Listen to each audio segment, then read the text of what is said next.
Inventé en 1961, le monoski a vu le jour quelques années avant le snowboard.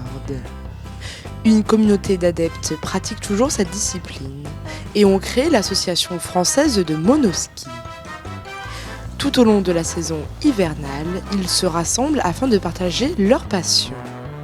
Neige, soleil, bonne humeur, des conditions idéales pour quelques membres de cette association qui se sont retrouvés durant 2 jours à Saint-Sorlin-d'Arve.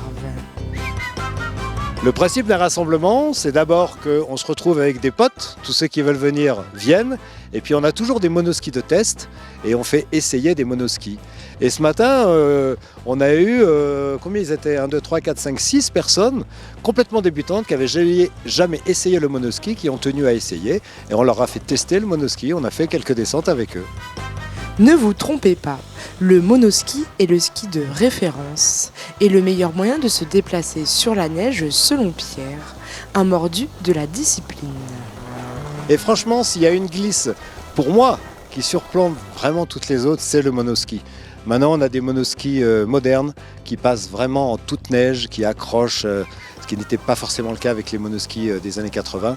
Mais on a vraiment du matériel très performant, très efficace, qui nous permet vraiment d'avoir du plaisir en toutes circonstances. Donc on va dire, il y a une espèce de renouveau du monoski, et d'ailleurs il y a beaucoup de jeunes qui s'y remettent, donc on ne s'y trompe pas. Et c'est vraiment une glisse fabuleuse qui correspond à vraiment l'esprit pur de la glisse, je dirais. Si le monoski est utilisé principalement pour descendre les pistes, il peut aussi nous permettre de les remonter. Démonstration.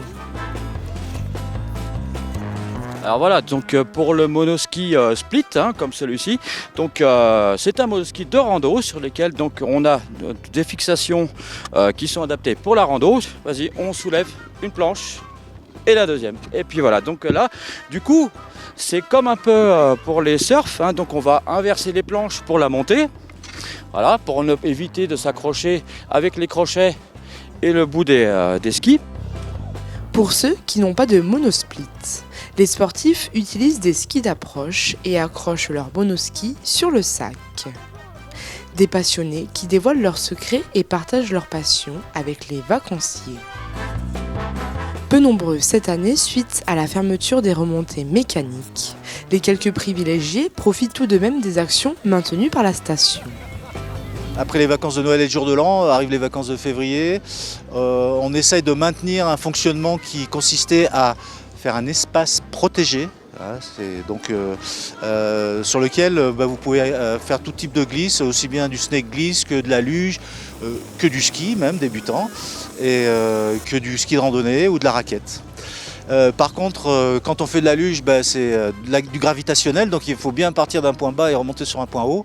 Et pour ça, on a mis en place ce qu'on appelle des navettes des neiges qui circulent dans la station. Des vacanciers ravis de découvrir les joies du monoski et de participer aux initiations. Donc c'est un sport qui est un peu différent du ski alpin, mais qui reste hyper sympa. Une sensation qui est un peu différente, mais on y trouve vite du plaisir, des sensations à refaire. C'est dans la joie et la bonne humeur que toute l'équipe vous donne rendez-vous pour l'année prochaine. Voilà, les 6 belles traces, c'est fait. Beau week-end, on a maintenu le rendez-vous. Et puis promis juré, l'année prochaine, à la même date, on est là, avec des remontées ouvertes et surtout avec beaucoup plus de monde, histoire un peu de mettre le feu monoski à Saint-Sorlin-d'Arve.